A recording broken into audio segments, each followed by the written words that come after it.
All right, so as you've seen, we've introduced a bunch of derivatives, which means we got to go ahead and name them all. So I'm going to call this section too much nomenclature. The issue with these nomenclatures is that they always use the common names. So those couple of common names that we learned in the beginning of this section, right, like acetic acid, we're going to use those base names to name the rest of these derivatives. So for example, for acid halides,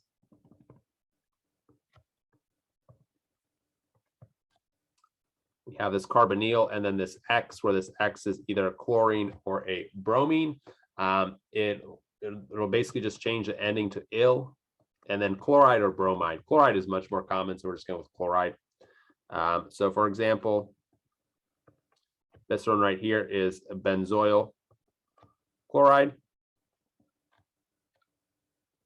This one was acetic acid, so it's going to change into acetyl chloride. Other times, if they're attached to big things, they could be called, for example, this guy right here could be cyclohexane, carbonyl chloride. So you can see the nomenclature is a little bit funky, but it's not too terrible.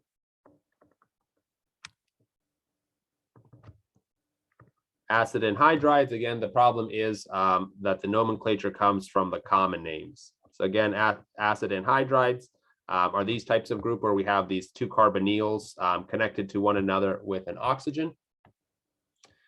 So for example, we could have acetic anhydride. Note that there's only one term there, acetic, so it's an acetate on either side.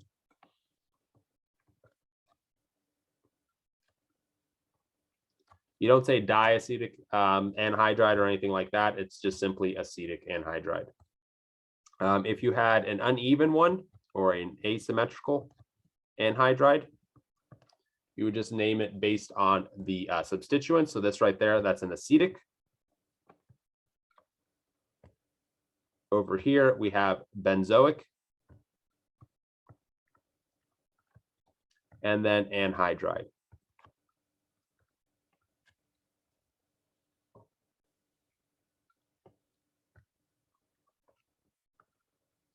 Esters are also a little bit funky.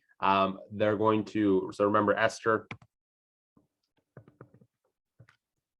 is a carbonyl, where on this other side we have this OR group. And basically what you're going to do is you're going to name one side using the common names and then just change and then just describe the other side. So let's check it out. And so this component over here, right, that's our kind of acetic acid component. We're going to change that to acetate. So you can see we use the ate ending. And then on the other side, we just describe what it is, ethyl. This would be ethyl acetate. Note that when you're numbering from this side, you start off at the oxygen. So 1, 2. If you had more substituents, 1-methyl ethyl acetate, something like that.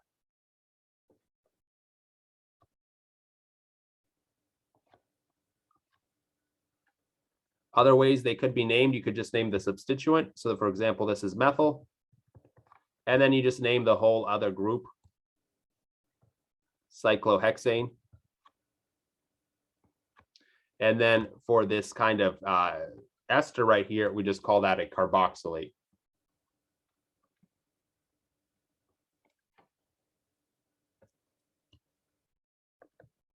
Amides, again, they oftentimes get the nomenclature from the common names,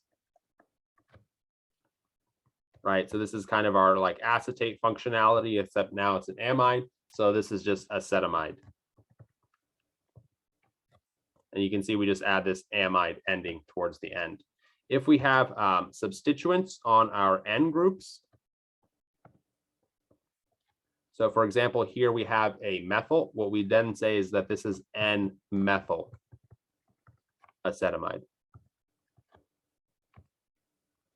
So you see we identify that we have a methyl on the nitrogen, N-methyl.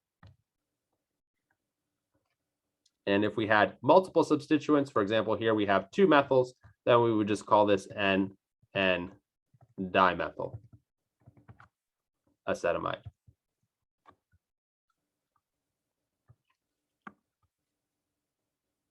I'm not going to be too difficult about the nomenclature. I don't think it's the most important part of the course, and I'm always going to give you the name and ask for the structure. So just do some practice problems, and overall, it shouldn't be too bad.